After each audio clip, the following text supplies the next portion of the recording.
Chapter 1. The second year and 9th month after marrying Oliver Rodriguez, Juliette Cruz received a phone call. The real Miss Cruz has fully recovered. She will return to the country in half a month and take your place. During these 2 weeks, make absolutely sure you don't cause any trouble. The agreed $50 million will be transferred to your account in full. The call ended, and Juliette's hand trembled slightly. She could actually leave the Rodriguez family ahead of schedule. 3 years ago, the Cruz and Rodriguez families joined forces in a powerful alliance, and the marriage attracted enormous attention. At the critical moment, the Cruz family's eldest daughter suddenly fell ill with a strange disease. The Cruz family swiftly sealed off the news and approached Juliette, who had been volunteering at a small orphanage. This cooperation between our two families is crucial. If you didn't resemble my daughter by at least 80%, do you really think such an opportunity would ever fall to you?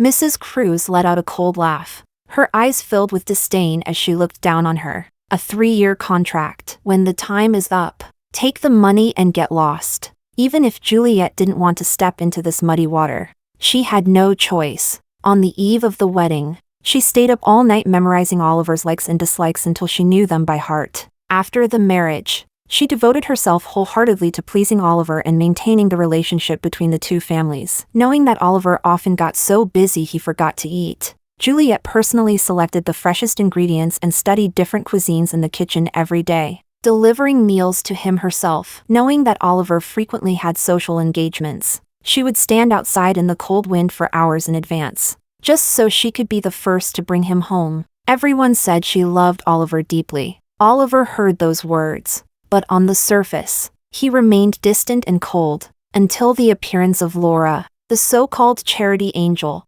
Rumor had it that she promoted charity all over the world, ate only vegetarian food, and was like an angel from Western mythology, radiating a soft, gentle glow from head to toe. Oliver was deeply drawn to that glow. Almost overnight, it was as if Laura had captured his soul. There was no one else in his eyes but her. He diverted massive amounts of company funds into Laura's charity projects, and even ignored widespread opposition by repeatedly postponing shareholders' meetings, just so he could drive luxury cars with her through the streets to rescue stray cats. For the sake of helping Laura sleep peacefully, Oliver didn't return home even once for 3 whole months. Gradually, gossip spread within their social circle, saying that she looked far more like Oliver's wife than Juliette ever did.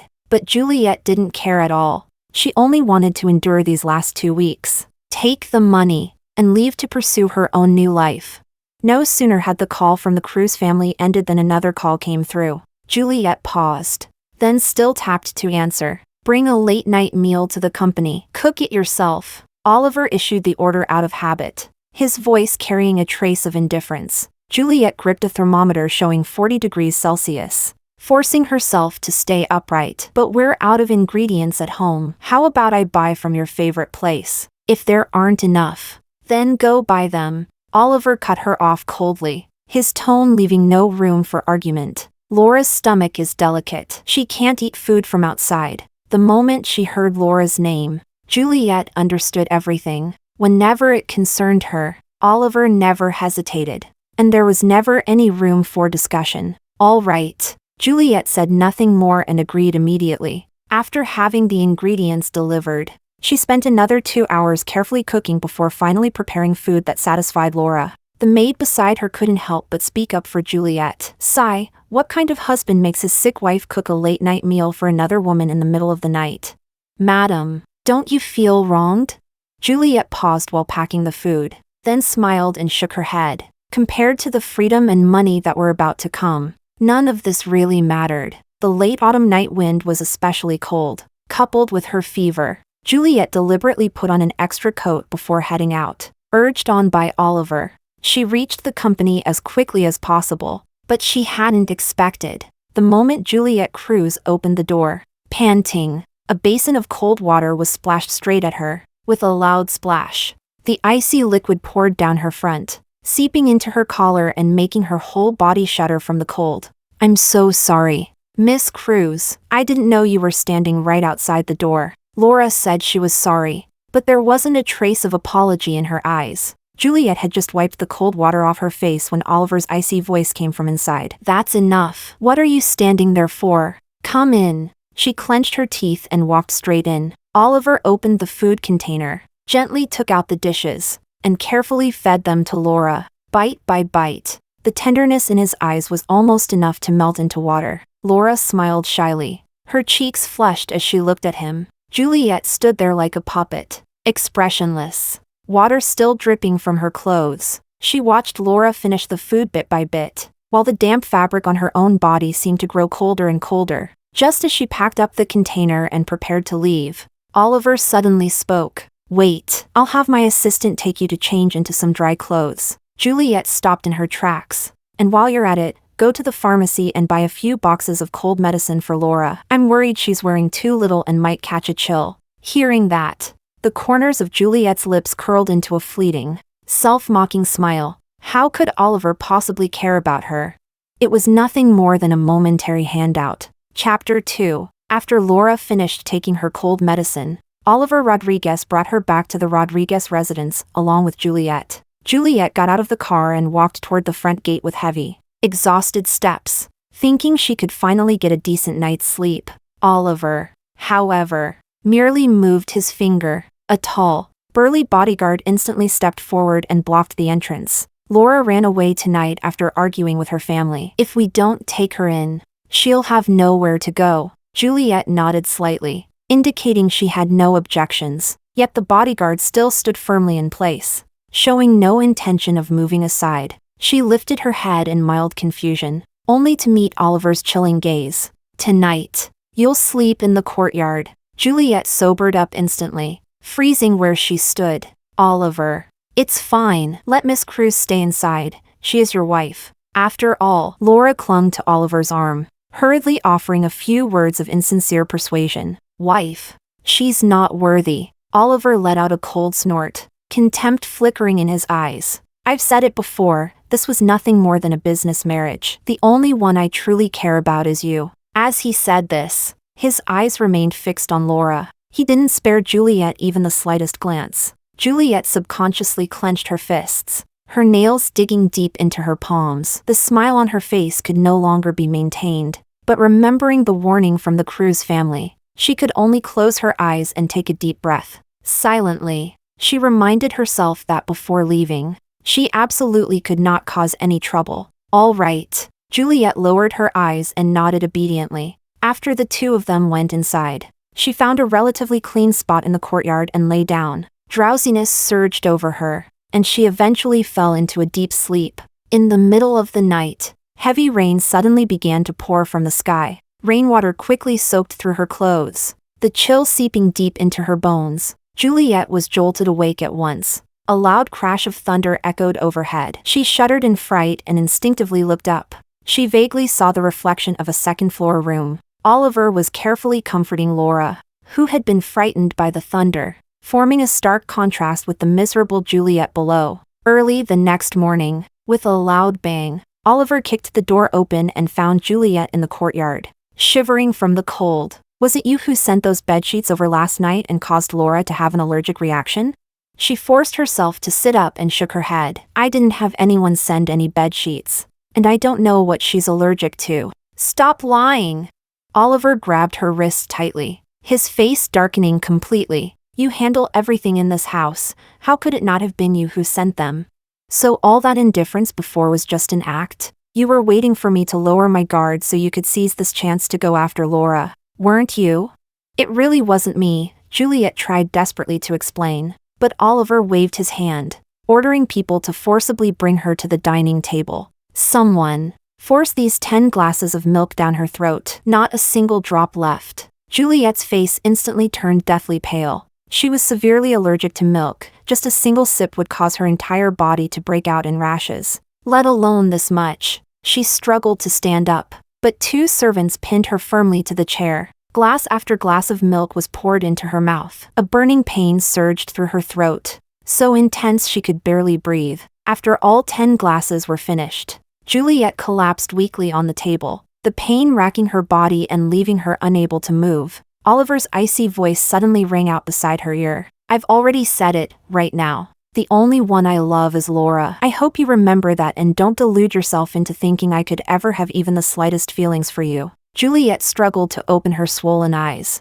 mustering all her strength to twitch her fingers, before sinking into unconsciousness. She knew it. She knew Oliver didn't love her, so she had never dared to hope for his affection. It was just that. Once, there had been a faint trace of wishful thinking in her heart. Now it seemed, it had been nothing more than a foolish hope after all. Chapter 3. After losing consciousness, Juliet had a very long dream. In the dream, someone gently wiped her forehead and carefully fed her cold medicine, soothing the nameless heat in her chest until it completely faded. It reminded her of her long-deceased grandmother. She couldn't help murmuring, "Grandma, don't worry, I'll be able to leave very soon." "Leave?" An abrupt male voice interrupted her. Juliet's eyes flew open. It was Oliver. Seeing her awake, he immediately tossed aside the towel in his hand, his gaze as cold as ever. "Leave where?"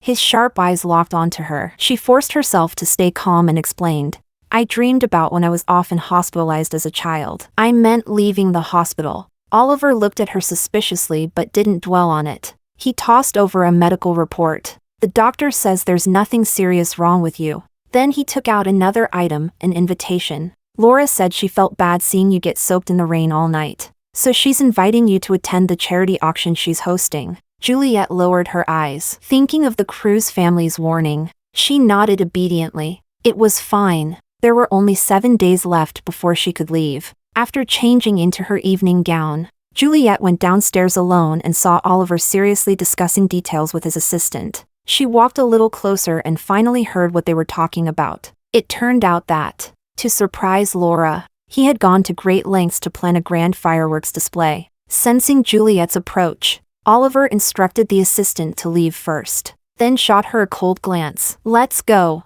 After the rain, North City seemed even colder. As the car sped along, Juliet instinctively wrapped her clothes tighter around herself. At the auction venue, Oliver took a seat directly in the very front row. Laura, dressed in a gorgeous pink gown, stood on the stage and gave him a shy smile. Their gazes lingered on each other for a long time, completely ignoring Juliet beside them. The auction soon began. Laura generously introduced each item up for bid, doing her utmost to instill the concept of charitable giving into everyone's hearts. Oliver stared intently at the delicate figure on stage, the corners of his lips lifting slightly, as though he were admiring a rare treasure. 2 hours later, Laura finished her closing remarks on stage. Suddenly, fireworks burst into the sky above the open-air auction, forming Laura's name, surrounded by several dynamically changing hearts. She looked up at the sky in surprise, then walked toward him step by step. "Oliver,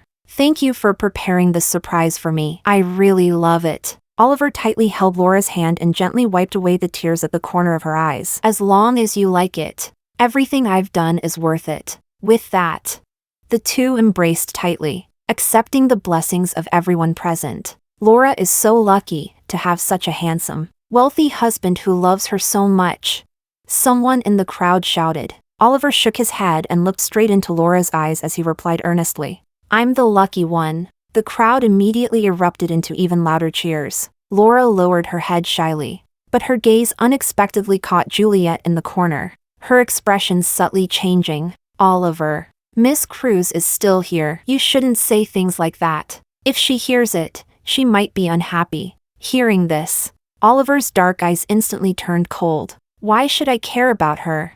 Laura curled her lips into a smile, secretly casting a triumphant glance at Juliet. Juliet paused briefly, then continued to sit quietly in her chair. He was right. There was no need to care about her, because from beginning to end, she never cared at all. Chapter 4. Dazzling fireworks danced across the deep night sky, brilliant like falling meteors. But disaster struck without warning. Suddenly, a firework fell directly onto the stage and exploded violently. Flames spread at terrifying speed. Nearby electronic equipment was instantly engulfed, and the entire venue erupted in a series of violent explosions. Guests screamed and fled in all directions. Oliver gritted his teeth and held Laura tightly in his arms, shielding her completely, not sparing Juliet even a glance. The three of them were soon surrounded by raging flames. Oliver soaked his jacket with bottled water, wrapped it tightly around Laura, and pushed forward toward the weakest part of the fire. Juliet looked around and hurriedly stepped forward, trying to follow. Suddenly, a metal frame collapsed behind her. Juliet quickened her pace, but a sharp, searing pain tore through her back, forcing a muffled groan from her throat. She slowly reached out, her voice weak as she called, "Oliver," but he didn't turn around. Instead, he scooped Laura up in his arms and rushed out of the sea of flames at full speed. The smoke grew thicker, the fire burned fiercer. Her last shred of hope was completely extinguished. Pinned beneath the heavy debris, Juliet was unable to move and gradually lost consciousness in the choking smoke. When she woke again, the overwhelming smell of disinfectant assaulted her senses. Juliet instinctively opened her eyes. "You're awake." Following the voice, she saw Oliver standing at the doorway, his tone indifferent. "Laura likes the pastries from North Alley in South City. Go buy some and bring them back. She was badly frightened last night. I can't leave her side right now, I have to stay with her." With that, without waiting for Juliet's response, he hurried back into Laura's hospital room. Juliet forced herself out of bed. Her face was pale, and the wound on her back throbbed with dull pain. As she stepped outside, even the nurse nearby couldn't help stopping her. "Miss Cruz, your wound hasn't healed yet. Going out now could easily cause an infection." Juliet merely shook her head and insisted on leaving, supporting herself against the wall as she went alone. 3 hours later, Oliver took the pastries, his brows instantly knitting together. "Why are they all cold? Juliet, are you deliberately trying to mess with Laura again?" His face darkened completely as he grabbed her wrist. Juliet instinctively tried to defend herself. "I didn't. I came back as fast as I could. But I didn't expect." "That's enough." Oliver cut her off coldly, irritation thickening in his eyes. "Stop making excuses." He was about to say more when Laura's fragile voice suddenly came from outside the door. "Oliver, where are you?" Oliver abruptly released Juliet, shoving her hard backward as he rushed out. Caught off guard, Juliet slammed into the doorframe behind her. Her wound split open again, blood staining her snow-white blouse red. She bit down on her lower lip, silently enduring the searing pain. Only after a long while did she manage to stand, limping unsteadily toward the doctor's office. After calming Laura down, Oliver stepped out to get her medicine and overheard several caregivers talking nearby. South City is at least a 2-hour trip from here, and that place is always packed. You'd have to queue for at least an hour. Another caregiver shook their head, sighing. "If you ask me, what woman could do this much? Miss Cruz must love her husband to the extreme, so much that she'd rather drag herself there covered in injuries." Oliver froze, his brows slowly drawing together. An unfamiliar feeling quietly surfaced in his chest, something he couldn't quite grasp, and couldn't quite understand. Chapter 5. On the day Juliet was discharged from the hospital, Oliver showed up for once. He quickly helped load her things and sat with her in the back seat. The assistant in the front suddenly received an urgent call and instantly paled. "This is bad. President Rodriguez, Miss Laura was harassed while doing charity work in the mountain area."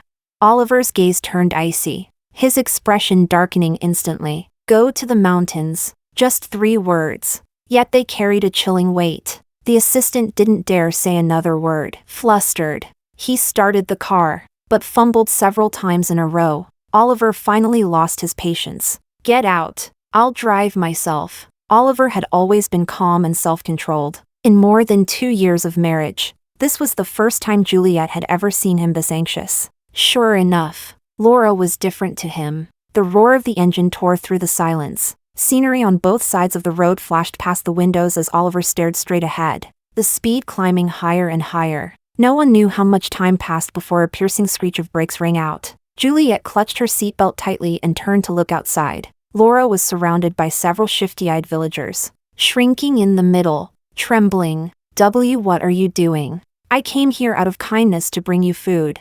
The villagers exchanged glances, lewd smiles spreading across their faces. "We don't want food. You're more than enough." As they spoke, several filthy hands reached toward Laura at the same time. Bang! With a loud crash, the man in the lead was kicked hard to the ground, letting out a low groan. Oliver looked down at him coldly and slowly spat out a single word. "Get lost." The remaining villagers recoiled in fear, backing away several steps. Laura immediately threw herself into Oliver's arms, tears streaming down her face. Oliver, you're finally here. I was so scared just now.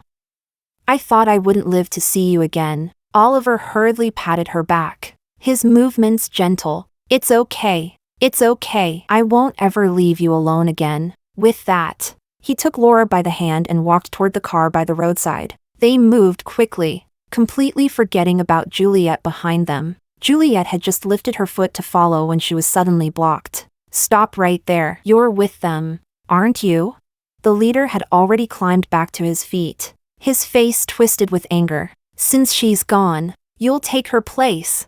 Several of them lunged together, grabbing Juliet and pinning her firmly in place. Juliet's face turned deathly pale as she struggled with all her strength. She twisted her head and bit down hard on the nearest arm. The man cried out in pain and released her instantly. Juliet ran desperately toward the road, trying to catch up to their car. Oliver, Miss Cruz isn't in the car yet. Will she be okay? Laura glanced back several times, her expression hesitant. Oliver didn't turn around. He glanced once at the rearview mirror and started the car. Only his fingers gripping the steering wheel trembled slightly. Wait for me. Juliet tripped over a stone, scrambled back to her feet, and staggered toward them. Oliver seemed to steel himself. He parted his lips, his voice hoarse. We'll go first. She can handle it herself. With that, the car sped up instantly, shooting off into the distance. Juliet stood frozen, staring at the receding figure, her eyes filled with disbelief and tears. The men closed in again, seizing her arms once more. You still dare to run? The leader spat viciously and slapped her hard across the face. Smack!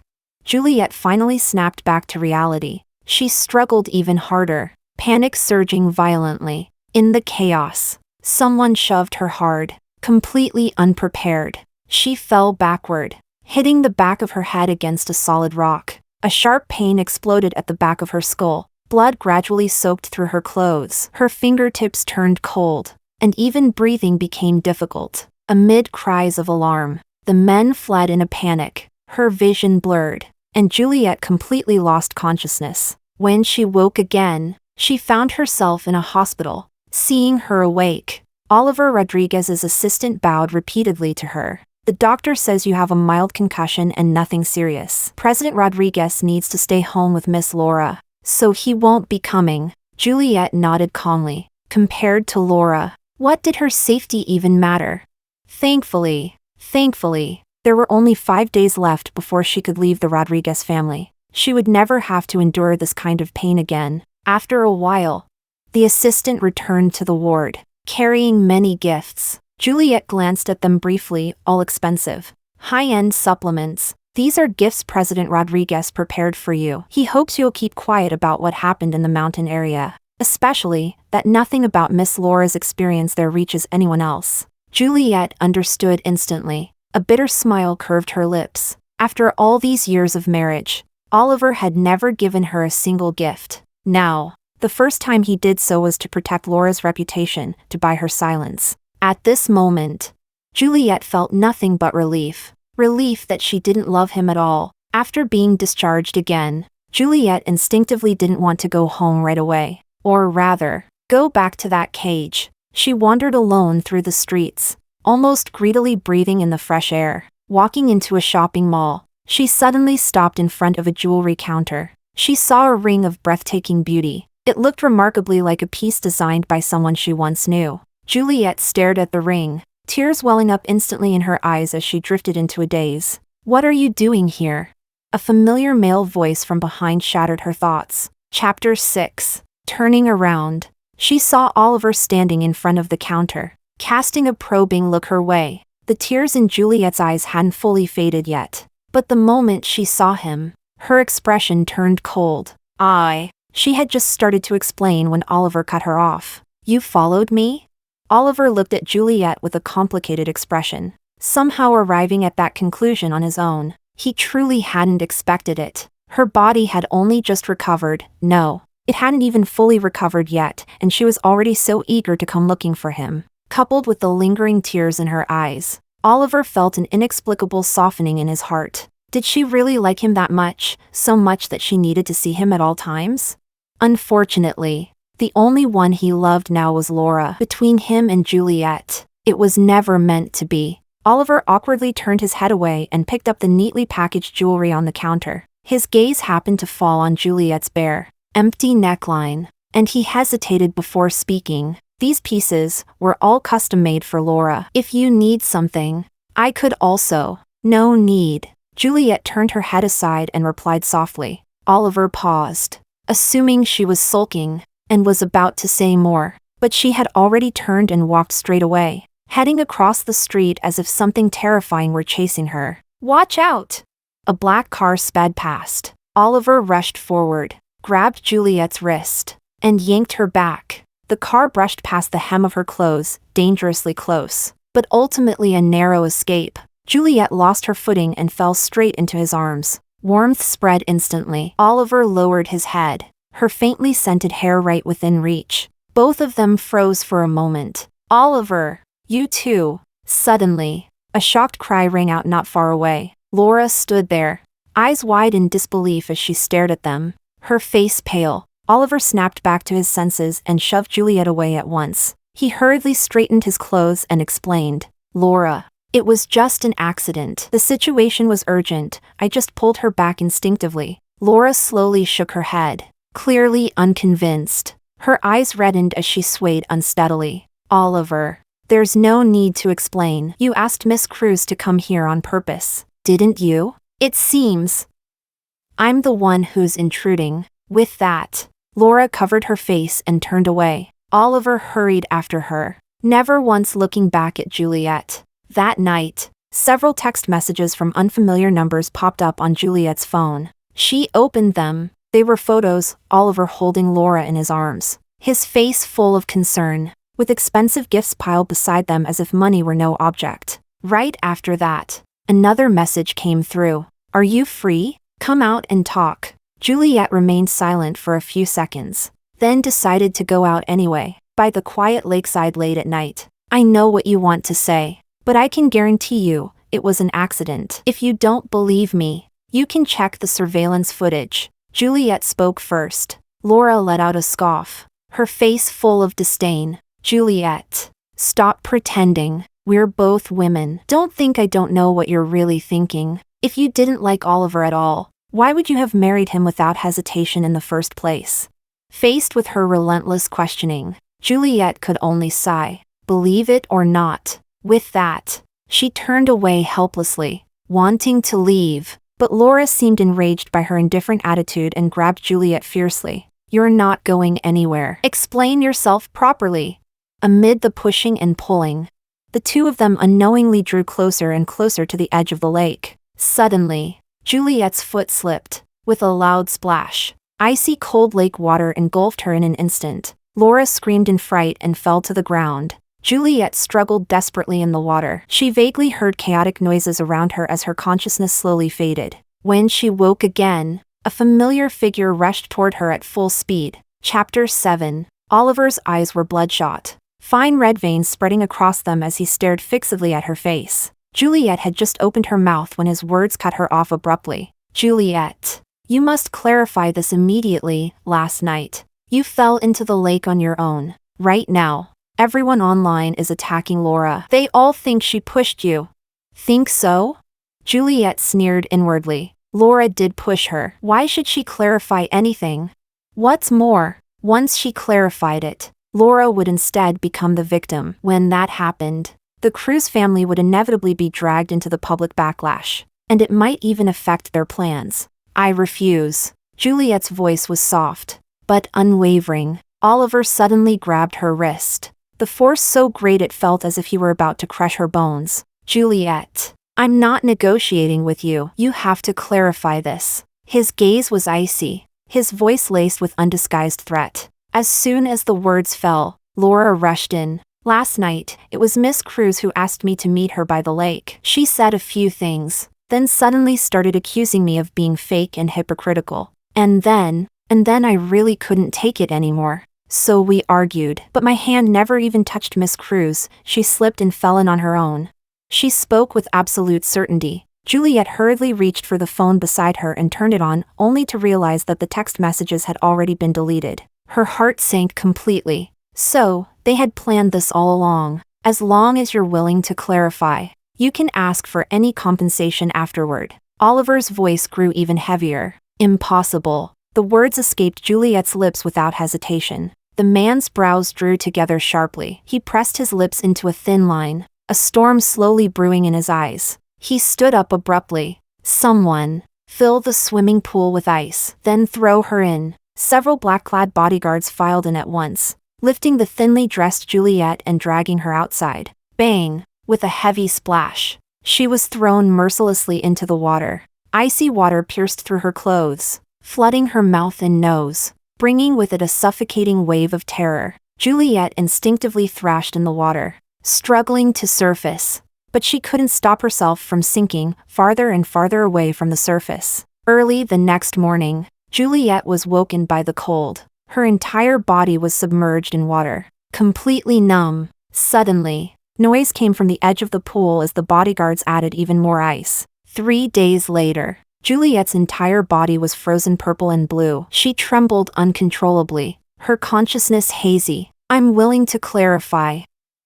I'll clarify. She could no longer hold on, murmuring weakly. Seeing that Juliet had finally given in, Oliver ordered someone to pull her out. He immediately had her face the camera and read through the prepared script word for word. Once the recording ended, Juliet's vision went black and she collapsed. In her daze, she seemed to hear someone speaking nearby. President Rodriguez, if you do this, aren't you afraid your wife will divorce you? Divorce? Oliver let out a scoff, not taking the words to heart at all. In his eyes, Juliet loved him to the extreme. How could she ever divorce him? Don't joke around. She can't leave me. Hearing that, Juliet felt nothing but bitter irony. She truly wouldn't leave him. But that she wasn't Juliet, it was the real Miss Cruz. As long as the cooperation between the two families hadn't ended, they would never separate. That was all. When she opened her eyes again, Oliver sat by the bed and lifted his gaze coldly. The matter has been settled. Tell the assistant whatever compensation you want. In 3 days, it'll be grandfather's birthday banquet. I'll come pick you up. The old master of the Rodriguez family had once been a formidable figure in the business world. His birthday banquet wouldn't just gather the Rodriguez family, it would also bring together prominent figures from across the industry. At the same time, it would be the perfect opportunity for the real Miss Cruz to make her first public appearance. The moment Oliver turned and left, Juliet unconsciously curved her lips into a smile. Finally, that day was finally coming. Chapter 8. Over the next 3 days, Oliver stayed by the side of the severely traumatized Laura the entire time, never returning home even once. Whether intentionally or not, Laura kept posting updates on WeChat, constantly showing where the two of them were. They went deep into the forest to rescue injured wild animals. Kissing beneath the first rays of morning sunlight, they went to the world-famous bioluminescent sea, walking hand in hand along the shore as the tide ebbed and flowed at night. They went to an ancient, time-worn temple, donated a large sum of money in Laura's name, and made wishes together before the solemn Buddha statue. Until the final day, Laura called, her tone openly provocative. Juliet, I advise you to give up sooner rather than later. You've seen it yourself. He's been with me these past few days. In Oliver's heart, I'll always come first. As for you, you never had even the slightest chance.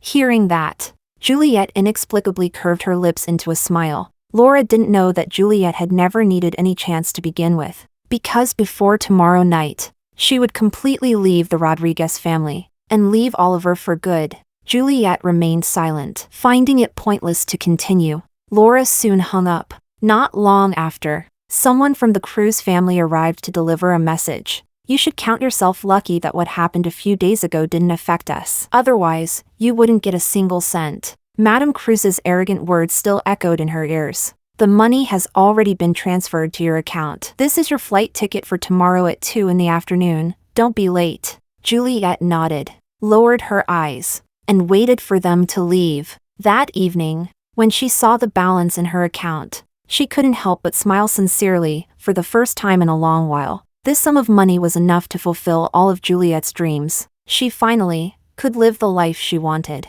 On the day of the birthday banquet, Laura still didn't miss any chance to flaunt her closeness with Oliver, posting intimate photos of the two of them on WeChat. Juliet turned off her phone, her heart completely calm. The only thing she felt was the excitement of imminent freedom. She quietly zipped up her suitcase, pulled up the handle, and walked toward the door. Just as she reached the entrance, she paused. "Oh, right, please pack up that pot of roses as well. I'd like to give it to a friend." Juliet nodded to Auntie Chin, the housekeeper, her gaze softening instantly. The Rodriguez family's garden was vast, but among all the flowers, only that pot of white roses in the corner had been raised by her own hands. She couldn't bear to part with it, so she wanted to take it with her. "When Oliver Rodriguez comes back, tell him I'll go directly to the Rodriguez family estate later, so he doesn't need to wait for me." With that, Juliet walked out of the Rodriguez residence and got into the car headed for the airport. She leaned back in her seat, quietly watching the scenery outside the window. The view outside changed rapidly, just like the past 20-odd years of her life, hollow, fleeting, and seemingly meaningless. But it didn't matter. Juliet clenched her phone in her hand, comforting herself. From now on, every single day of her life would be a good one. Meanwhile, the real Miss Cruz, Amanda, was already on her way to the Rodriguez family estate. To avoid raising suspicion, she would continue using the name Juliet. When the time was right, she would change it back. Upon arriving at the Rodriguez residence, she stepped out of the car in a custom haute couture gown, elegant and composed. Oliver happened to get out of another car at the same time, with the exquisitely dressed Laura following behind him. The two groups looked up and came face to face. Chapter 9. Oliver parted his lips. Instinctively, he wanted to ask her why she hadn't waited for him at home, but Amanda merely cast him a brief glance, lifted her chin arrogantly, and walked into the residence on her own. Oliver froze for a moment. For some reason, he felt that Juliet seemed different, but perhaps it was just what happened last time that had left some resentment in her heart. That must be why she was acting this way on purpose. That was how Oliver convinced himself. When he entered with Laura, he discovered that Amanda had already greeted the old master of the Rodriguez family and offered her birthday wishes. No one knew what the two of them talked about, but the old man was laughing heartily, nodding again and again. The moment old Master Rodriguez saw Oliver Rodriguez arrive late, with Laura following behind him, his face darkened on the spot. "Today is my 80th birthday. You bring some irrelevant woman here. Are you trying to anger me to death?" Laura's face instantly turned pale. She looked helplessly at Oliver, at a complete loss. Oliver immediately stepped in front of her and lowered his head in apology. "I'm sorry, Grandpa. I was late. Laura, she just sincerely came to wish you a happy birthday. There was no other intention." Old Master Rodriguez shot his brows up and snorted coldly. "No need." Faced with such blunt rejection, Laura's tears were on the verge of falling. She bit her lower lip, her eyes reddening, looking pitiful and fragile, left with no choice. Oliver hurriedly offered his birthday wishes and led Laura to their seats, after finally calming her emotions.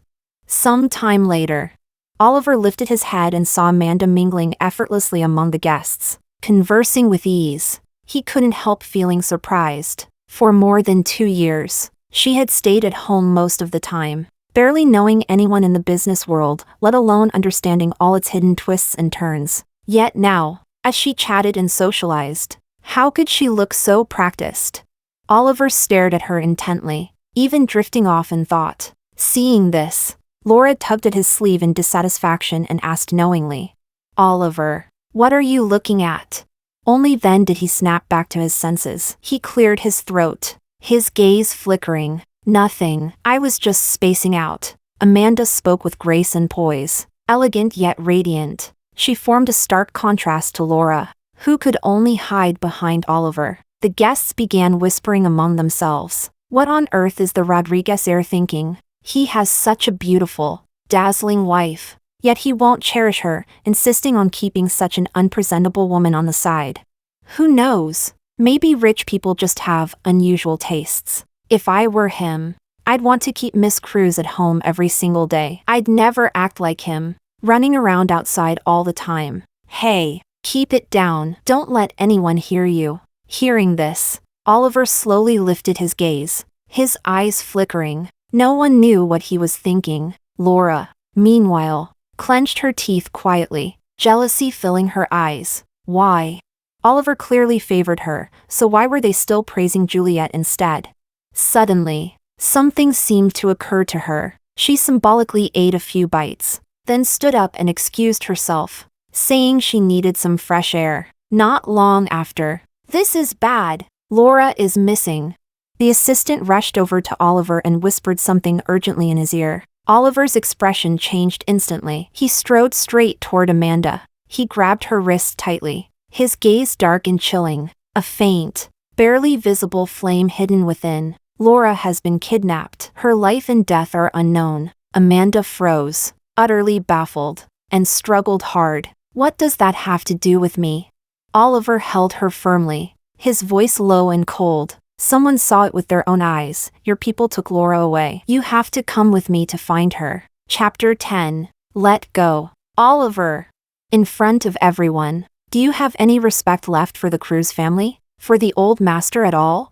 Amanda struggled desperately, fury bursting out of her voice. The banquet instantly descended into chaos as everyone turned to look. Even old Master Rodriguez was alarmed and sternly ordered him to let go at once. But Oliver acted as if he hadn't heard a thing, continuing to do exactly as he pleased, ignoring all attempts to stop him. He gripped Amanda's wrist tightly and dragged her straight to the car. The priceless gown on Amanda's body was torn in several places, her carefully styled hair left in disarray. She looked utterly bedraggled. She was just about to say something when someone struck her from behind, knocking her unconscious. When she woke again, the car had already stopped. How much time had passed? She didn't know. The door opened. To prevent her from escaping, Oliver had shackled her wrist with an iron chain. The delicate skin was instantly rubbed raw, a vivid red mark appearing. Amanda couldn't help but flare up in anger again. "Oliver, I advise you to stop while you still can."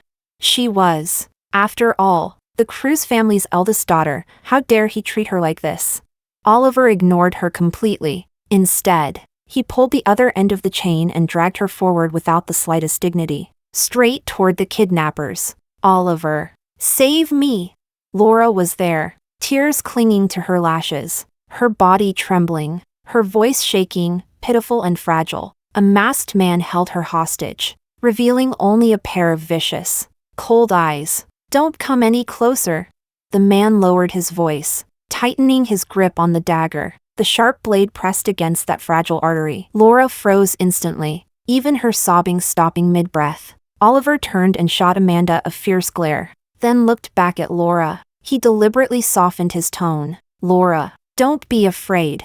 I'm here. Just tell the truth. Was it Juliet who sent people to kidnap you today?" Laura deliberately glanced fearfully at Amanda and spoke hesitantly. Really, it was my own fault. I ran out by myself and got kidnapped by bad people. It has absolutely nothing to do with Miss Cruz." Her highly suggestive look and explanation made the truth impossible not to doubt. Amanda let out a cold laugh, shaking her head in anger. She had only just arrived and never imagined that beside her so-called husband, there would be such a formidable woman. Seeing Laura like this, a flash of pain crossed Oliver's eyes. His gaze darkened, as if he had suddenly grasped the whole picture. His expression tightened, the air around them seeming to freeze, heavy with tension and oppression. "Juliet, I'll give you one last chance. Release her." Amanda glanced at him coldly, her voice calm, as though it had nothing to do with her. "Even if you gave me 100 chances, it would be useless, because they have nothing to do with me at all." Oliver was about to speak when the kidnapper cut him off abruptly. "Enough nonsense. Are you saving her or not?" Oliver clenched his teeth and glared at Amanda, forcing out a single word. "Yes." The kidnapper narrowed his eyes, his expression unreadable. "Fine, I'll release her, but one life for another. As long as you personally push the person beside you off the cliff, I'll let her go. How about that?" Oliver couldn't help letting out a mocking laugh. "Sure." He turned his head, disdain filling his eyes. "Juliet, if you wanted to know your place in my heart, you could have just asked. Was it really necessary to stage such a clumsy farce?" Amanda looked utterly confused, unable to understand a word he was saying. But in the next second, Oliver shoved Amanda off the cliff without a moment's hesitation. She screamed, her body plummeting uncontrollably, terror flooding her mind. The vegetation along the cliff tore at her skin, bright red blood seeping out. Amanda felt her internal organs slam and churn violently, as if they were about to be crushed out of her body. Then, searing pain swallowed her whole. She slowly closed her eyes, her consciousness fading into darkness. Chapter 11. So you really are hard to kill. A sharp, piercing voice came from above, laced with undisguised contempt. Amanda forced her eyes open and saw Laura standing before her, completely unharmed, looking down at her from above. Oliver and everyone else were long gone. The entire mountain forest was left with only the two of them, pushed off such a high cliff. And you actually survived. Laura curled her lips. The once innocent, sweet eyes were now filled with viciousness and malice. Amanda parted her cracked lips. Her voice was weak, yet firm. Everything today was a setup you orchestrated yourself, wasn't it? That's right, the kidnappers were my people. Laura spread her hands indifferently, no longer bothering to hide anything. See? All it takes is one sentence from me, and Oliver will believe me without question. And you? You mean nothing to him. As she spoke, her smugness only grew. Amanda coughed twice, a nauseating metallic taste filling her mouth. Aren't you afraid that Oliver will find out about this? Laura suddenly laughed, loud, reckless laughter. She stepped hard on Amanda's injured hand, suddenly increasing the pressure, grinding down repeatedly with force. Even if he finds out, he won't say a word, because he loves me, only me. Her crisp laughter echoed through the forest, flaunting her triumph. A searing pain shot up from Amanda's fingertips. Her eyes widened instantly, brows knitting tightly, hatred surging so violently she wished she could tear Laura to pieces. Only after a long moment did Laura finally lift her foot. Amanda gritted her teeth, enduring the pain as she pushed herself up from the ground. Even a mistress with no status or standing dared to treat her like this. She couldn't even imagine what kind of life Juliet had endured in the Rodriguez household before. Slowly, Amanda wiped the blood from the corner of her mouth. Her eyes gleamed terrifyingly bright, like a starving wolf in the dark. The next second, bang! A solid punch landed squarely on Laura's face, producing a dull, heavy thud. Her pale cheek immediately swelled red, the sight shocking. Laura clutched her face in disbelief, pointing at Amanda with a trembling finger. Juliet, how dare you hit me? Believe it or not, I'll make sure you never leave this forest alive. Really?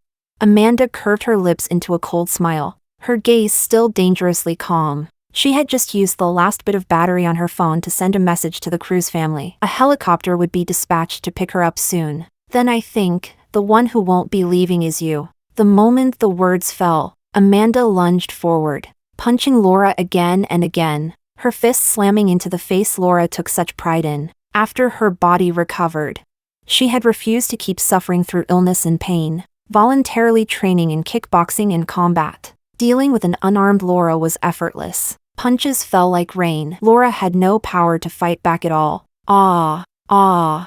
Laura's screams echoed again and again through the forest, her voice breaking as she begged for mercy. But Amanda had never been soft-hearted. One hand grabbed Laura by the collar, the other striking relentlessly, clean, precise movements. In a daze, a question surfaced in Laura's mind. That obedient, submissive Juliet, how had she become like this?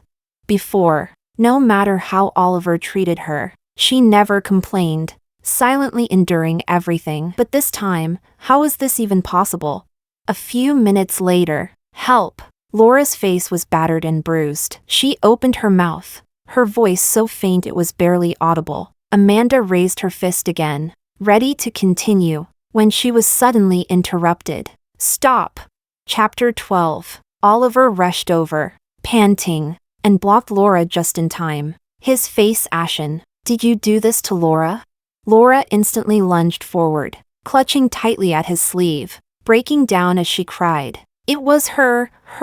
I didn't do anything at all. And Miss Cruz suddenly rushed at me and started hitting me. Oliver, my face hurts so much. Seeing her like this, Amanda Cruz didn't deny it. She merely let out a cold snort. Yes, I did it. I hit you.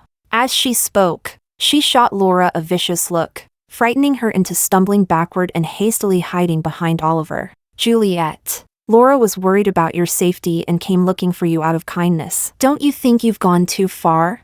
Oliver's brows were tightly knitted, his lips pressed together, the anger in his eyes nearly enough to ignite the air around them. She set everything up and turned me into the state. How is that not too far?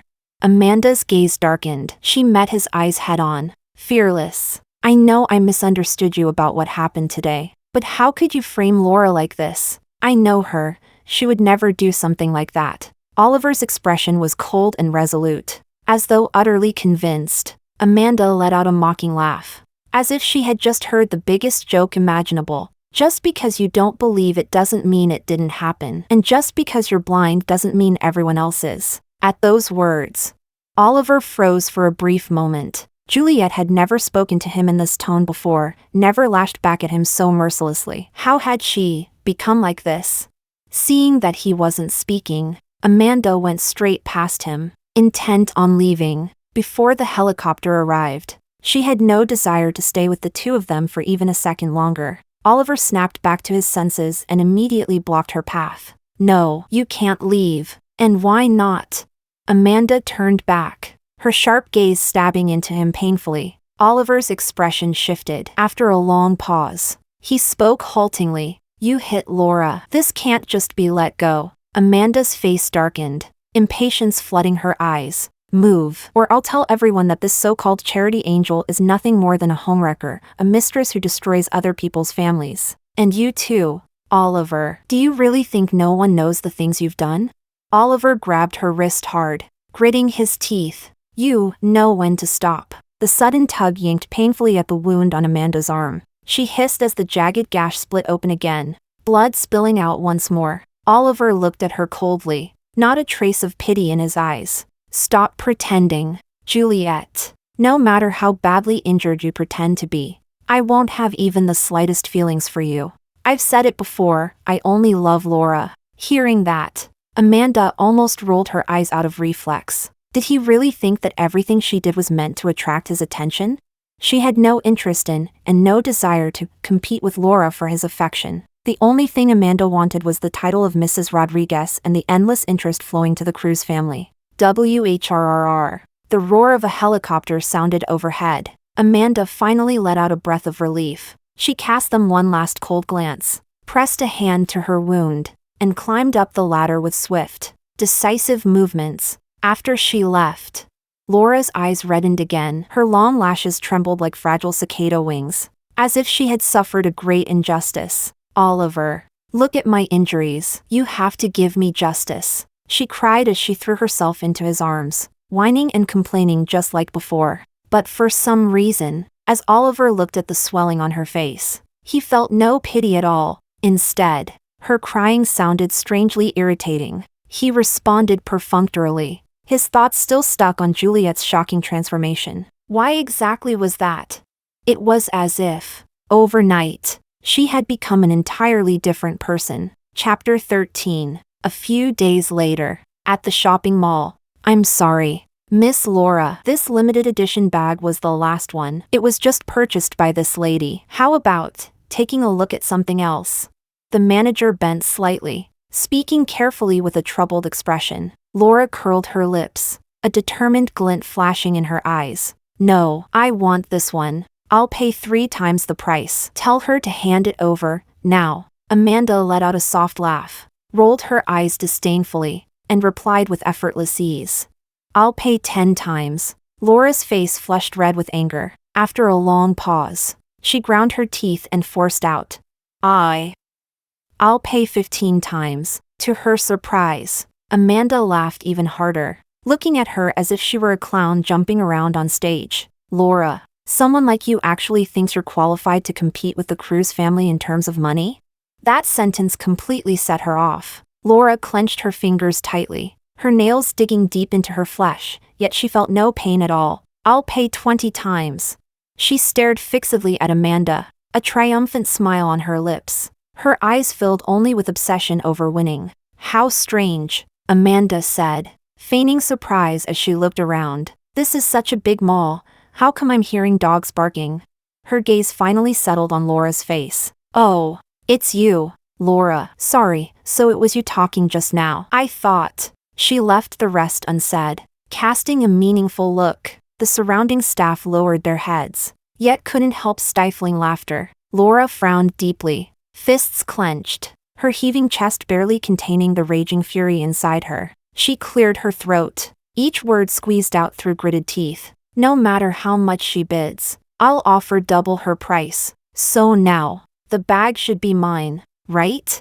Before the manager could even respond, Amanda clapped her hands in applause. Of course, as expected of Laura, so rich and generous. Since that's the case, I'll personally hand the bag to you. She stepped forward, pretending to offer it with both hands, but just as Laura was about to take it, Amanda suddenly let go. With a sharp bang, the designer bag worth millions crashed onto the floor. Laura's face turned livid, her anger reaching its peak. She couldn't help but shout, "Juliet, what right do you have to treat me like this? Have you forgotten how it felt last time you were thrown into the pool?" Her eyes widened, a dangerous gleam flashing within them. Amanda showed no fear at all. Instead, she narrowed her eyes with amusement. "So what, you're saying you want to throw me into a pool again?" Laura raised her brows smugly. "What? Scared now?" That feeling wasn't very pleasant, was it? Amanda's smile vanished as she barked coldly. "Do you dare? I am the sole heir of the Cruz Group. My mother controls assets worth hundreds of billions. My father runs the entire corporation. If you lay a hand on me, aren't you afraid of their retaliation?" Despite her domineering tone, Laura subconsciously stepped back a few paces, yet she still didn't believe a word. Back when Juliet was tortured so badly, the Cruz family never stepped in, never even cared. How could they suddenly start protecting her now? Laura was convinced Amanda was just bluffing. "What am I afraid of? Don't think I don't know. The Cruz family won't care about you at all." As she spoke, she signaled behind her. Several bodyguards immediately rushed forward. "Take her away. Throw her into the pool." Amanda swiftly stepped back and snapped her fingers. "Get her. Hold her down." In an instant, dozens of black-clad bodyguards emerged, surrounding them completely. Laura's face went pale. These were the Cruz family's people. 20 minutes later, Laura was brought to the edge of an enormous swimming pool. One more step forward, and she would plunge into its unfathomable depths. Amanda sat casually on a lounge chair nearby, one leg crossed over the other, looking thoroughly pleased. "This is the largest pool in the city. Since our charity angel loves inviting people for a swim so much, I should return the favor. Otherwise, wouldn't I seem rude? Don't you agree?" "Yes." A chorus of voices answered in unison behind her. Laura shuddered. She shakily tried to turn around, but Amanda moved faster than lightning, slamming Laura's entire head straight into the water. Laura struggled desperately, but her hands and feet were bound tight. "Let me go. I can't breathe." "Juliet, you bastard."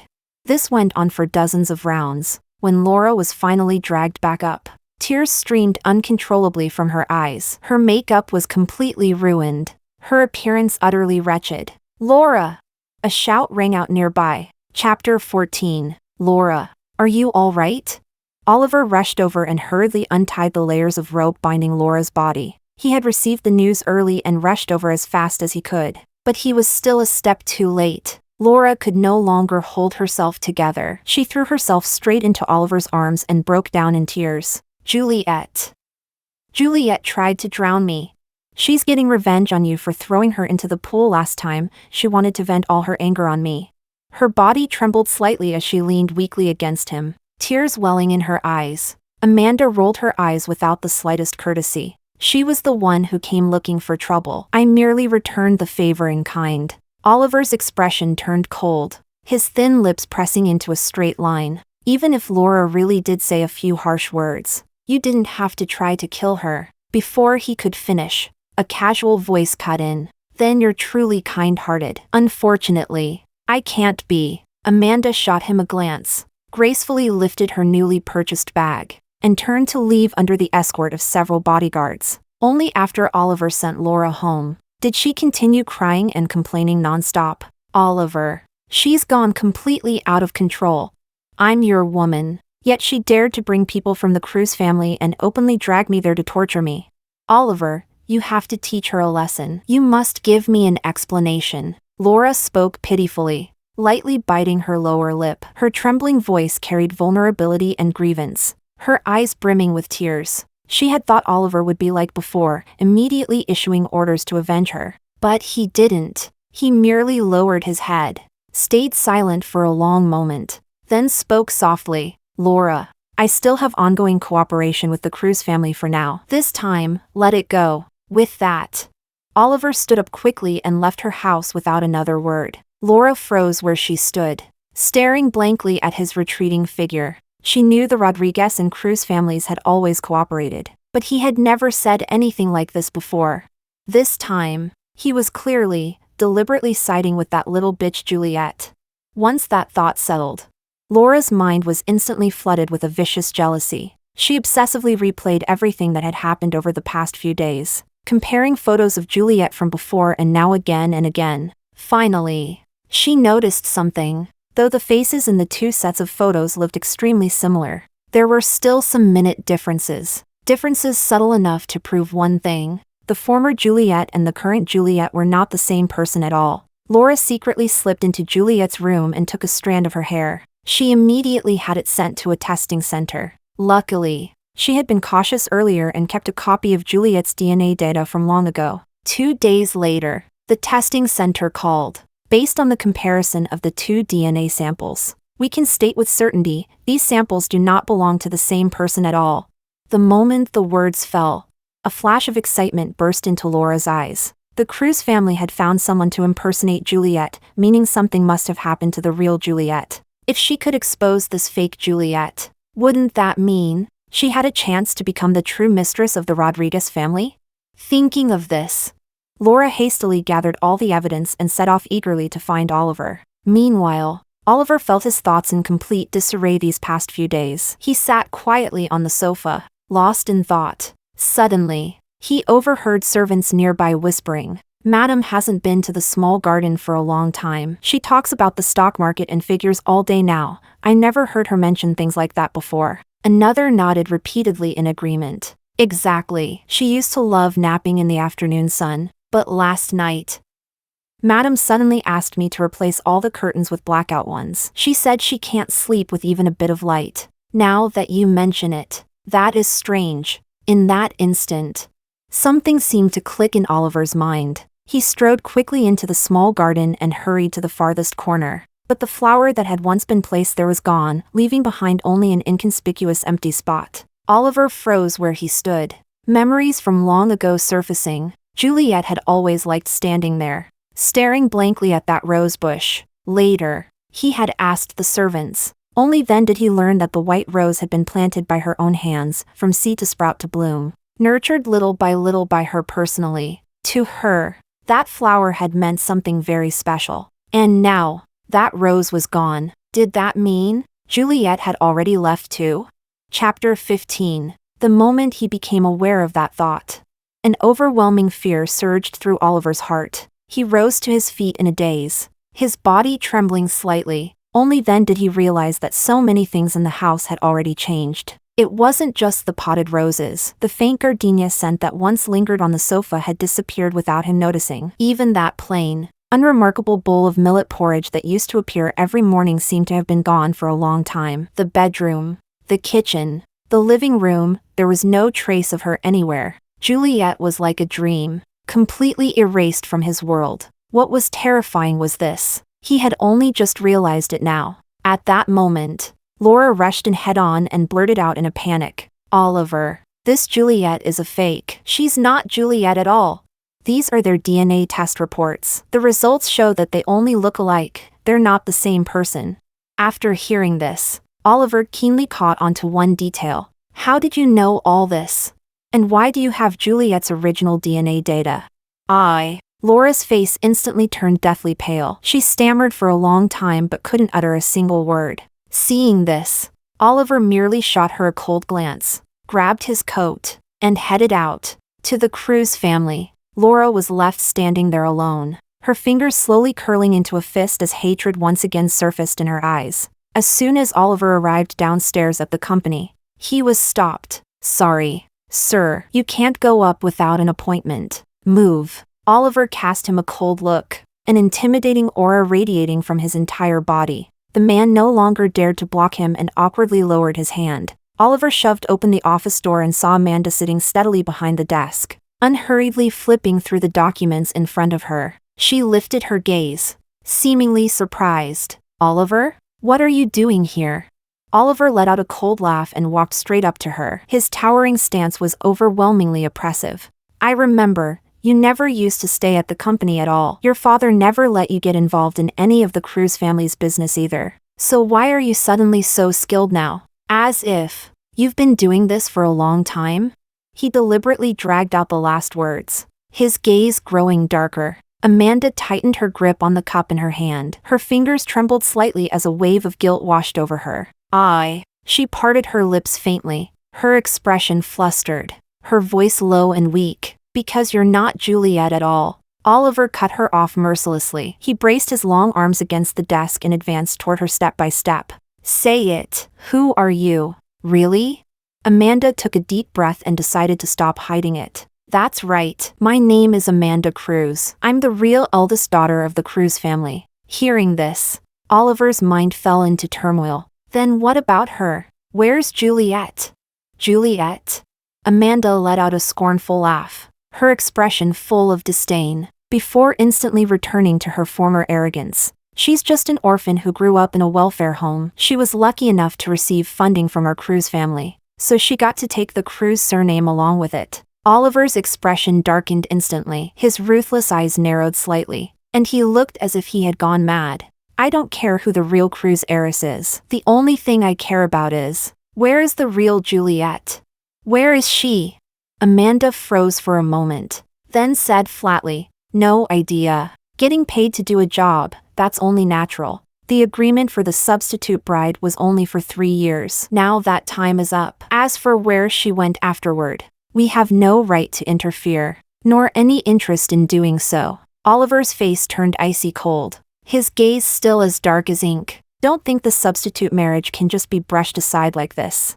I'll have my lawyer draft the divorce agreement and send it over. Your Cruz family should also pay the price it deserves." Amanda's expression changed as she tried to step forward to say something, but Oliver slammed the door and left, not giving her the slightest chance to explain. "No matter what it takes, find out where Juliet went." He issued a single order to all his subordinates, demanding that she be found within 3 days. 3 days later, news came back from his men. A month ago, the Cruz family had purchased a plane ticket to City C, thousands of miles away from here. Although no matter how they investigated, they couldn't find the name of the passenger. By instinct alone, Oliver knew it was her. Chapter 16. A seaside city where spring was always in bloom. A small cat and dog cafe officially opened for business. After leaving the Rodriguez family, Juliet had never truly found peace. In the dead of night, when she drifted in and out of sleep,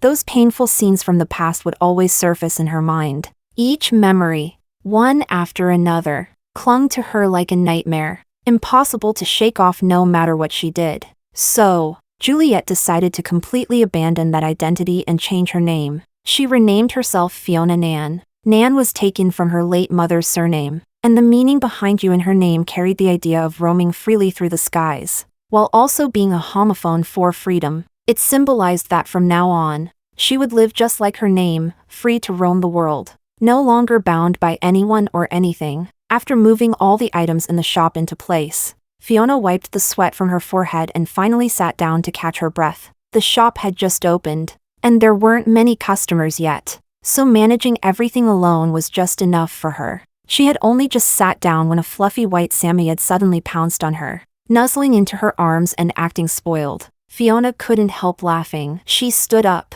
grabbed a bag of dog treats, tore it open, and took one out to tease the dog. Hello? Is anyone here?" The wind brushed past the wind chimes by the door, producing a crisp, tinkling sound. A clear male voice suddenly rang out behind her. Caught completely off guard, Fiona turned around and was instantly startled. She instinctively took a few steps back, her whole body tensing up, her voice trembling uncontrollably. Why you? How did you find this place? The man looked utterly confused and pointed at his own face. Hello, miss. Have you mistaken me for someone else? I'm here to buy some deworming medicine for my Coco. Fiona forced herself to calm down and took a closer look. Only then did she finally let out a sigh of relief. So, it wasn't him. Too similar. He looked far too much like Oliver. Without careful inspection, it was almost impossible to tell them apart. Seeing her still staring at him blankly, the man patiently explained a bit more. The nearest pet hospital is pretty far from here, so I thought I'd try my luck. I'm really not a bad guy. My name is Mario. I'm a marine environmental monitoring researcher working in this area. As he spoke, he deliberately took out his work ID to reassure her. A bright, easygoing smile appeared before her eyes. Fiona snapped back to her senses, forced a smile, and nodded apologetically. Sorry. I just mistook you for someone else. Mario waved his hands repeatedly. It's fine. It's fine. I just wanted to ask if you sell deworming medicine for cats. Yes, I do. I'll get it for you. With that, Fiona opened the cabinet and began searching from the first shelf. That's great. My Coco hasn't seemed quite right lately. I suspect she might need deworming. Hearing this, Fiona's movements paused. Not feeling well? Can you describe the symptoms more specifically? There are many reasons a cat might feel unwell. It's not necessarily because of parasites. Mario thought about it for a long time, then finally shook his head. I can't really say. She's just been really low energy and doesn't even want to eat her favorite cat treats anymore. Fiona deftly pulled out a box of medicine and handed it to him. How about this? I've learned a bit of veterinary knowledge before. If anything comes up, you can come to me anytime, since the shop just opened today. I'll give you this medicine for free. Mario froze, then hurriedly waved his hands in refusal. No, precisely because it just opened. You should take the money, it's good luck. After saying that, he insisted on paying with his phone. Fiona stood there in a daze, watching his hurried retreating figure. Suddenly, she felt that he was actually very different from that man. That night, heavy rain poured down relentlessly. Suddenly, a series of urgent knocks echoed from downstairs. Half asleep, Fiona turned on the light and realized that the cats and dogs on the first floor had all been startled awake, barking uneasily in their little nests. She put on her coat and went downstairs. Standing by the door, she called out cautiously. Who is it? It's me, Miss Nan. Outside the door, Mario was panting heavily as he held an orange cat in his arms. Several strands of his hair were soaked by the rain and stuck messily to his forehead. His eyes filled with a plea for help as he looked at her. Chapter 17. I hadn't been home for long today. I gave Coco the deworming medicine, and then she ended up like this. As he spoke, he hurriedly explained. I'm not saying there's anything wrong with your medicine. I just wanted to ask you to take a look and see what's going on with her. Fiona nodded in understanding and carefully took the cat from his arms, carrying her into a warmer, more comfortable room inside. Coco lay weakly on the soft cushion, half closing her eyes. She was so frail that even lifting her paws took a great deal of effort. Fiona's expression immediately turned serious. She asked Mario to wait outside the room, then put on gloves and began the examination. After quite a bit of effort, she finally came to a conclusion. Coco's just been experiencing some bloating recently. It's nothing serious. I've already given her a gentle abdominal massage. I'll also give you some medicine to help with gas and regulate her gut bacteria. Just remember to give it to her on time when you get back. And as for her diet, be careful. Try to establish good feeding habits, regular times and portions. Mainly cat food. Don't feed her soy products, greasy foods, or anything raw or cold. As she spoke, she shifted aside, revealing Coco behind her. The cat already seemed much more energetic. She stood up, lazily swished her tail, and even let out a slow, sleepy yawn toward Mario. Only then did Mario finally relax. Rainwater trickled down from his hair, dripping onto the floor with a steady tap. Tap.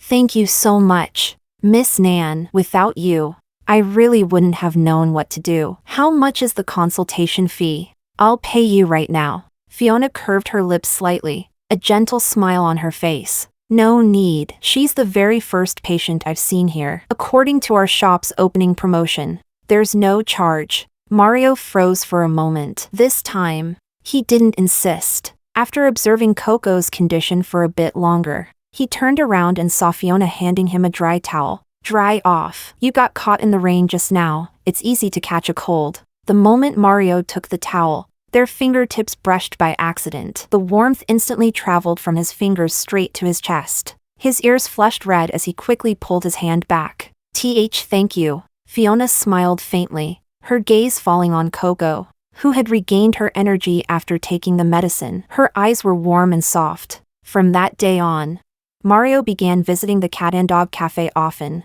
Sometimes he helped Fiona make coffee. Sometimes he helped her take care of the cats and dogs. Fiona would occasionally invite him to stay for a meal. And after closing time, the two of them would take leisurely walks along the beach. At noon, sunlight scattered down. Mario tilted his head slightly, as if his smile were rimmed with a layer of golden light. Fiona couldn't help but freeze, staring at him blankly. What is it? Is there something on my face? Mario straightened up at once, suddenly feeling awkward all over. She hurriedly looked away, shaking her head softly. No. For a moment, the atmosphere turned a little awkward. She lowered her head, staring at the soft sand beneath her feet, trying to change the subject. Yesterday Guigua ran out in the middle of the night, and we only managed to find her because you helped. You probably didn't get much rest, did you? How about I treat you to dinner tonight? I'll cook myself. She rattled it all off in one breath, forcing herself to lift her head and look at him. Mario had been about to refuse outright, but when he heard the second half, he stopped himself, looking into Fiona's bright, expectant eyes. He heard himself answer without hesitation. Sure. That evening, they went together to the largest local market to buy ingredients. Relying on the cooking skills she had once learned from an older mentor, Fiona prepared a table full of delicious dishes. Even the cats and dogs benefited, enjoying an extra hearty dinner. Mario couldn't stop praising her, nodding repeatedly. With skills like this, running just a cafe is such a waste. But compared to me, Coco seems to like your food even more. Fiona turned her head and saw an orange cat eagerly licking the very last bit of canned food from the bottom of the bowl, clearly still wanting more. After saying that, Mario smiled and blinked, revealing a perfect set of 8 teeth. Bang! A sharp explosion rang out from outside the window. Fireworks burst into the sky in the distance, golden sparks shooting straight upward, scattering bright colors like stars across the night. Fiona and Mario lifted their heads together. Neither of them spoke. They simply stood there, quietly savoring the beautiful moment. She suddenly felt that being able to live such a steady, peaceful life now made all the pain of the past seem not so unbearable after all. Chapter 18. After finishing dinner, they sat together on the rooftop, watching fireworks and counting the stars. They exchanged smiles, like old friends reuniting after a long time apart, chatting over light liquor until dawn. The next day, Fiona groggily opened her eyes when something suddenly flashed through her mind, jolting her fully awake. Oh no! In her happiness last night, she had forgotten to close the railing downstairs. Her headache instantly worsened when she went downstairs to check. Sure enough, the Beagle and the Husky, notorious home-destroying champions, had already turned the entire place upside down. The kitchen, the bathroom, the main hall, nothing was spared. Everything was a complete mess. Even the freshly painted walls had patches of paint peeled off. Fiona looked around in utter despair, then resigned herself and rolled up her sleeves to start cleaning. It seemed there was no way the shop could open today. Just then, Mario, freshly washed up, came out of the bathroom. He took the cleaning tools from her hands and shook his head with mock regret. I was going to come upstairs and personally tell you this tragic news after washing up. Didn't expect you to discover it yourself first. Fiona let out a weary sigh and passed by him to head into the bathroom. An hour later, the place was mostly tidied up. She decided to go up to the third-floor storage room to do a more thorough cleanup. When she reached the very last corner, Fiona froze. These were the suitcases she had brought with her when she first arrived in City C. She struggled to lift one of the boxes. A soft thud sounded by her feet, as if something had fallen out. Fiona bent down to pick it up. It was a wooden hairpin. Along with the hairpin, a slip of paper fell out as well. On it was a line of neat, powerful handwriting. To my dear friend Su Yuan. May you know nothing but peace and good health. Seeing those words, Fiona's fingertips began to tremble uncontrollably. Her nose stung, and her eyes quickly filled with tears. This was a keepsake from the former head of the orphanage, and also the elder she respected most. If it hadn't been for the old headmistress protecting her back then, Fiona might have been abandoned long ago. She never would have had the life she has now. After tidying up the shop, she took a blurry, unclear map and went to find Mario. Hesitation written all over her face. Mario, I want to visit an old friend of a grandmother I knew, but I don't know exactly where she lives. Could you help me take a look? Then you've found the right person, Mario said with a grin. I'm a local in City C. Anywhere you want to go, I can take you. He suddenly smiled, bright and clear, like a lake after the rain. For some reason, whenever Fiona saw his smile, she felt at ease, as if there was nothing in this world he couldn't handle. Mario quickly packed up and took her to several places that looked similar to the ones on the map. Walking through one old alley after another felt like stepping into a different world. Narrow stone paths, weathered walls, ancient doorways, everything exuded a deep sense of history. Sunlight filtered through the gaps between the leaves, scattering patches of light on the ground, like traces of time dancing at their feet. After turning through countless alleyways, they finally found a house that matched the map exactly. Only the front gate was tightly shut, making it impossible to see what was inside. Fiona returned to the entrance of the alley and politely asked a few elderly people who were sitting outside in chairs, enjoying the sun. Excuse me, does the Mess Su Yuan live here? One of the elders waved his fan slowly, his expression full of regret. You're too late, young lady. She passed away, just last month. Since then, no one has lived in that house. Hearing this, Fiona felt as though everything around her had gone silent, as if the entire world had fallen into stillness. An indescribable sense of regret slowly spread from her heart to her limbs. Mario stood behind her and let out a soft sigh. He gently reached out. After hesitating for a long moment, he finally pulled her into his arms. She was so kind, so why did even her only friend end up like this? At that, Fiona couldn't hold back a tear. The new head of the orphanage was just like Laura and those other hypocrites, using the names of innocent children to line their own pockets, while caring nothing for whether the children lived or died. If it hadn't been for the old headmistress protecting them, even surviving would have been difficult. So why did it have to end like this? Juliet. Juliet, is that you? Suddenly, a familiar voice rang out from behind them. Chapter 19. Fiona's body stiffened, and all the color drained from her face. When she didn't respond, the person behind her lost patience and rushed forward. Who are you? Let go of Juliet. Right now.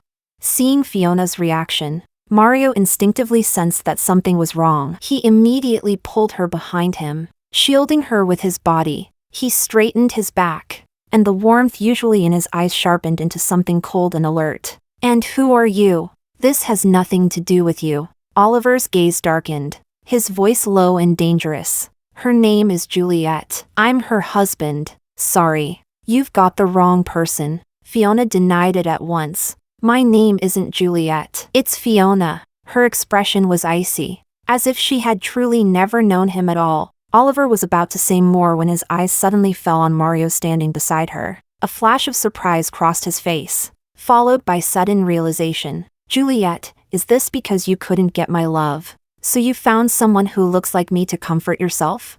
He shook his head with a confident smile. You really don't need to do this. As long as you're willing to come back, I promise I'll devote myself to you completely. I've thought about it carefully during this time. What I felt for Laura was just a bit of fleeting novelty. The one I truly love is you. After more than 2 years together, I've realized I fell in love with you a long time ago. Fiona let out a cold laugh and stared straight at him. Oliver, what makes you think I loved you to that extent? That I'd travel thousands of miles away, only to find a substitute who looks like you? Where does that confidence of yours even come from?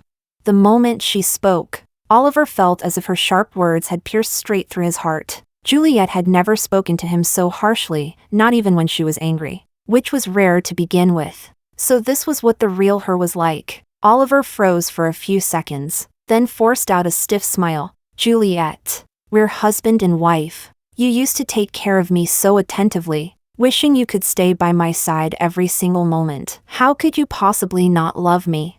How could that be? He repeated the question over and over in his heart. He was asking her, but also asking himself. How could she not love him? Fiona merely glanced at him once before withdrawing her gaze, clearly unwilling to argue over such a question. Look.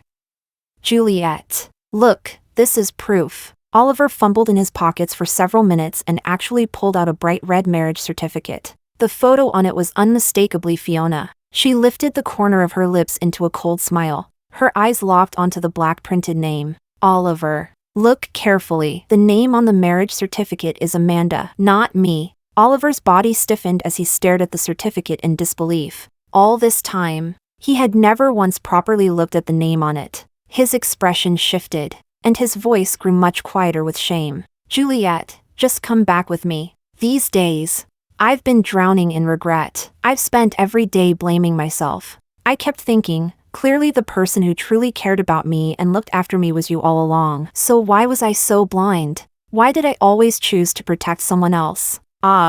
As he spoke, his remorse seemed to reach its peak, his voice trembling, but Fiona didn't buy it at all. She glanced sideways at Oliver, her eyes filled with mockery. Oliver, don't you find what you're saying ridiculous?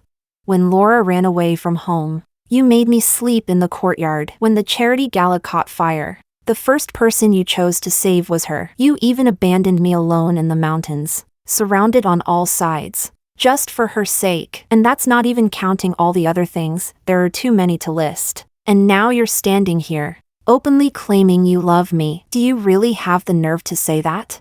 Oliver's face turned deathly pale. He stood there like a statue, completely frozen in place. All he could do was watch the figure he had longed for walk away from him once again. Chapter 20. A few days later, just as Fiona opened the shop door in the morning, a familiar figure appeared before her eyes. He looked as though he hadn't slept all night. His face was gaunt and pale, his eyes dull and lifeless, his entire body radiating exhaustion. The clothes on him were no longer neatly pressed, but hung wrinkled and disheveled, making him look utterly bedraggled. There was no trace left of the once polished Rodriguez air. When he saw her, Oliver Rodriguez's empty eyes instantly lit up. In the blink of an eye, he rushed over to her. Juliet, as long as you're willing to go back with me, I'll do anything. Fiona ignored him and continued organizing things behind the counter. Oliver stood there at a loss, forcing a smile. Then, is there anything I can help with? Still, there was no response. The bell at the door chimed as a customer came in, wanting to order a cup of coffee, but was startled by the look in Oliver's eyes as he stood at the counter, and immediately turned around and left. Fiona finally couldn't take it anymore. She lifted her head impatiently, annoyance written all over her face. What exactly do you want? Oliver pressed his lips tightly together, lowered his gaze to hide the disappointment in his eyes, and spoke with a hoarse edge to his voice. Juliet, I just want to help you move. Didn't you hear her say she doesn't need it? A merciless voice came from behind them. A tall man in a plain white t-shirt pushed the door open and stepped in, his expression dark as he positioned himself squarely in front of Fiona. Oliver recognized him at once. It was the man who had looked so close to Juliet that day. His face instantly darkened, his gaze sharpened, fierce light flashing in his eyes as he locked stares with him. This is between Juliet and me. It's none of your business. Mario didn't back down in the slightest, deliberately lowering his voice. Then you should be able to see even more clearly that she doesn't want to see you at all. Oliver subconsciously looked toward Fiona. She was still expressionless, as though nothing he did had anything to do with her. His resolve instantly collapsed. He turned back for one last look at Fiona, somewhere between unwillingness and despair, then walked out of the shop. From sunrise to sunset, until darkness fell outside and the shop closed. The temperature difference between day and night in City C was severe. His whole body trembled uncontrollably from the cold. Yet he still stood outside, silently watching the calm silhouette inside. When Fiona finally came out after closing, Oliver immediately stepped forward and blocked her path again. Juliet, please, come back with me. A fine rain fell hazily. His face was deathly pale, his eyes bloodshot, utterly shattered. Fiona glanced at him coldly and walked straight toward home, not wanting to respond at all. A white cat named Ivy padded over, cast him a disdainful sideways glance, and mercilessly swiped a paw at him. A sharp pain shot through the back of his hand, and Oliver let out a muffled groan. But Fiona still didn't turn back. Oliver stood there blankly, staring at her retreating figure, the corners of his eyes burning red. He clearly remembered, in the past, if he felt even slightly unwell, Juliet would immediately rush over to check on him, making all kinds of nourishing herbal dishes and personally taking care of his daily needs. But now, even when she saw him injured with her own eyes, she wouldn't spare him so much as a glance. A wave of overwhelming sorrow surged through his heart. Oliver instinctively stepped forward to chase after her. He grabbed Fiona's wrist, his voice nearly pleading, "Don't go. Juliet, I've already cut off contact with Laura. I promise, from now on, there will only be you by my side." At the mention of the name Laura, the person before him finally reacted. She lifted her eyes slightly, her voice calm, as casual as asking what he had for dinner. "Then do you know what Laura has done?" As she spoke, Fiona stared straight into his eyes. Her dark, shining gaze seemed intent on seeing straight through his soul. Oliver was startled by that look. His throat tightened, and for a moment, he couldn't say a single word. "Do you know how much profit she's reaped behind the scenes all these years? How many people she's harmed?" Fiona stared at him fiercely, her voice suddenly rising, every word striking straight to the heart. Oliver opened his mouth, but didn't answer. He didn't know. He had never tried to find out. After a long silence, Fiona curled her lips into a cold smile. A trace of disappointment flickered in her eyes, her expression once again utterly indifferent. "Of course, in your heart, Laura could never be wrong." Chapter 21. No, that's not true.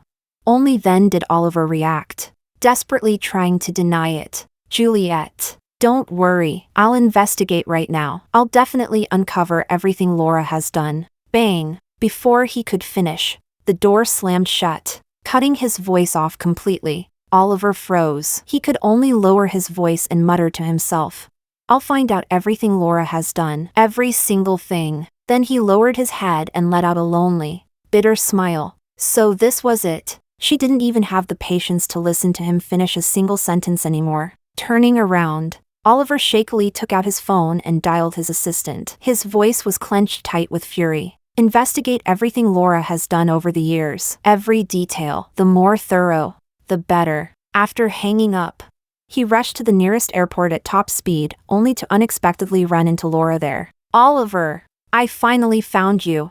You have to come back with me. Everything at the company is in complete chaos."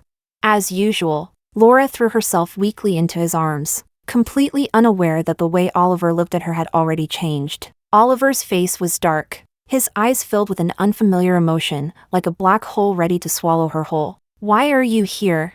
Laura was inexplicably unnerved by his gaze. Her eyes flickered as she spoke. I was worried about you. You left without saying anything, and I was so anxious that I came to look for you myself." Oliver withdrew his gaze and said nothing more. Only then did she finally let out a breath of relief. After returning to the Rodriguez residence, Oliver went straight out to the company, while Laura excitedly wandered through the entire villa. Judging by his state, he clearly hadn't found Juliet, and now that the alliance with the Cruz family had been dissolved, didn't that mean she would become the future mistress of the Rodriguez family?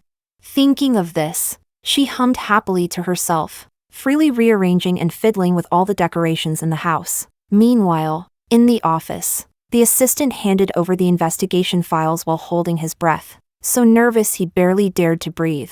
Oliver took the documents. Instantly, his brows knitted together, rage flared in his eyes, his face dark as storm clouds before a downpour. His lips were pressed tightly together, trembling non-stop, as if he were barely holding back an explosion. The air around them seemed to grow tense and heavy. The assistant didn't dare make a sound, terrified that one wrong word would set him off. So it turned out, Laura's so-called charitable work over the years had been nothing but a sham. She had colluded with the new head of the orphanage behind the scenes, exploiting the names of those pitiful orphans to rake in enormous profits. Once they were no longer useful, they were simply tossed back into the orphanage, completely ignored, dead or alive. The blanket allergy back then was fake. The accident at the charity auction was also orchestrated by her. At the lakeside, she personally pushed Juliet into the water, then turned around and accused Juliet of falling in herself. Even those villagers in the mountain area who beat Juliet, Laura hired them too.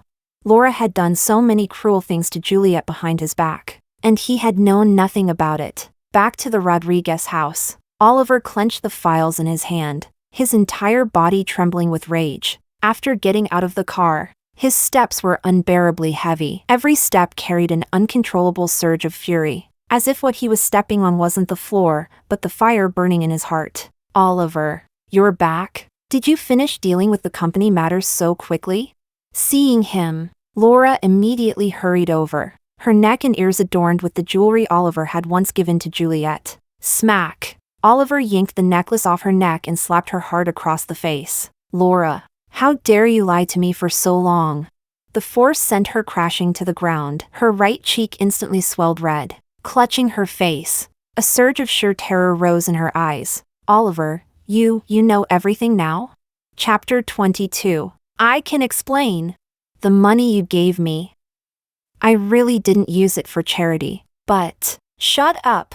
Oliver clenched his fists, his knuckles turning white. His chest heaved violently, as if his reason were about to be swallowed whole by rage. That's not all. What exactly did you do to Juliet?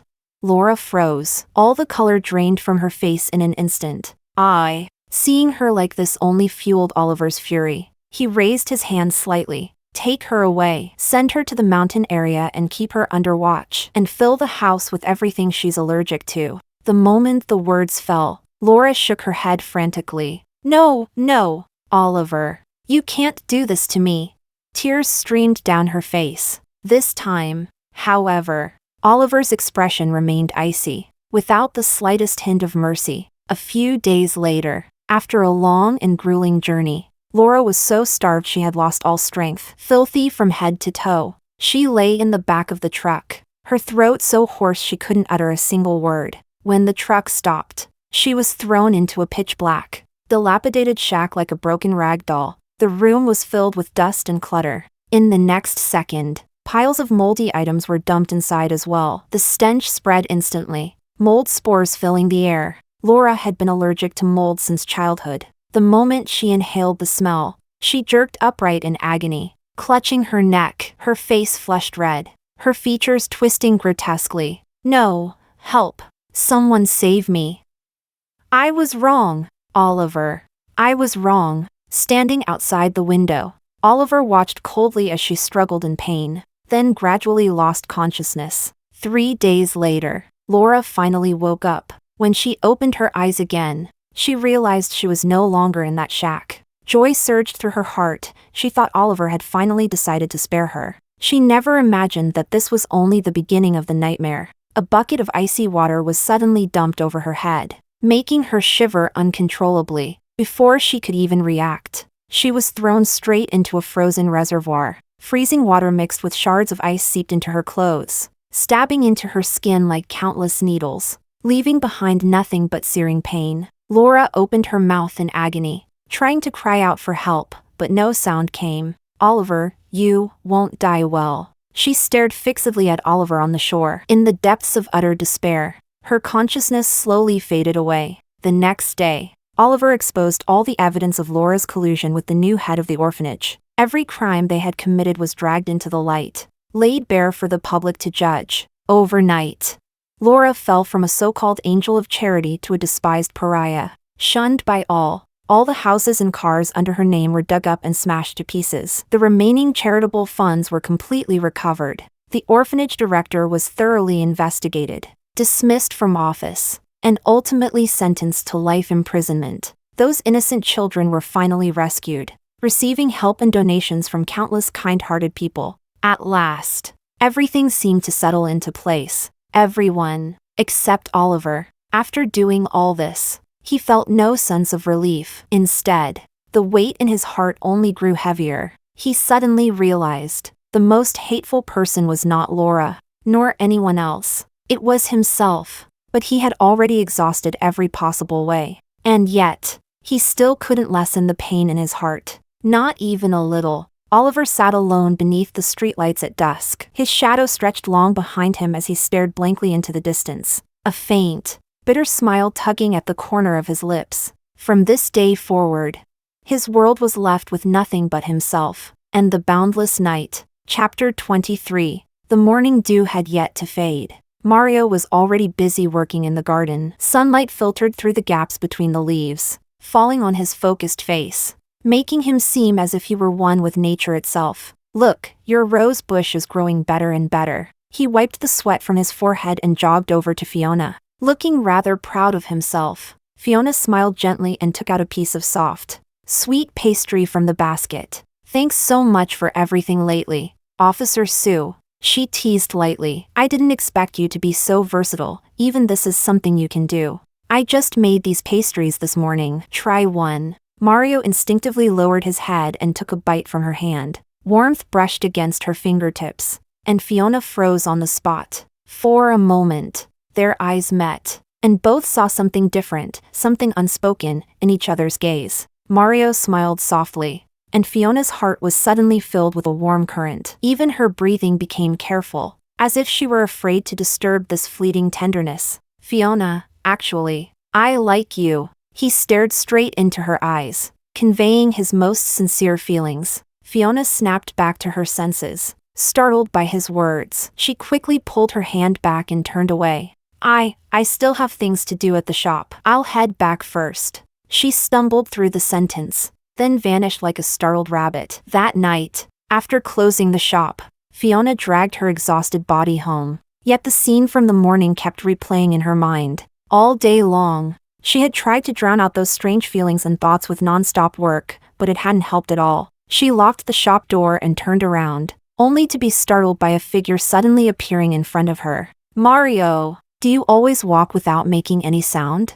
She took several steps back, clutching her chest as she tried to calm her breathing. For once, Mario didn't retort. He said nothing, only stepped closer, one step at a time. Then he tilted his head slightly, his eyes curving into a smile. In the next second, a bouquet of fragrant white roses appeared before Fiona. "Fiona, I spent the entire day today just to find a white rose like this." Her cheeks instantly flushed red. She lowered her head and spoke in a tiny voice. "Mario, what you said this morning, I'll pretend I never heard it. You're a marine monitoring officer. You'll need to travel to other seas for work in the future. And I just want to stay here and live a steady life." She thought that after hearing this, Mario would back off. But instead, he looked at her seriously. "It's okay. I'm willing to stay, for you." Mario set the flowers aside and gently took her hands, as if holding the most precious treasure in the world. "Being a marine monitoring officer is just a job, not my lifelong dream. Compared to it, you matter more to me." Looking into his deep, dark eyes, Fiona suddenly froze. Back when she was with the Rodriguez family, everything, big or small, had always been decided by Oliver. Even earlier, at the orphanage, it had been the same. She had never had the freedom to choose. She could only keep accommodating others. Even when Oliver came looking for her, the sentence he repeated most was always, "Come back with me." No one had ever said, "I'll stay for you." But now, it seemed she had finally met that person. Tears instantly blurred her vision. Fiona lifted her head with a radiant smile and, without hesitation, threw herself into Mario's arms. "Me too." The next instant, the pitch-black sky was torn open by a silver streak. In a flash, dazzling fireworks bloomed across the heavens, painting the night with brilliant colors. The two of them held each other tightly, their eyes reflecting nothing but the fierce, unmistakable love they felt for one another.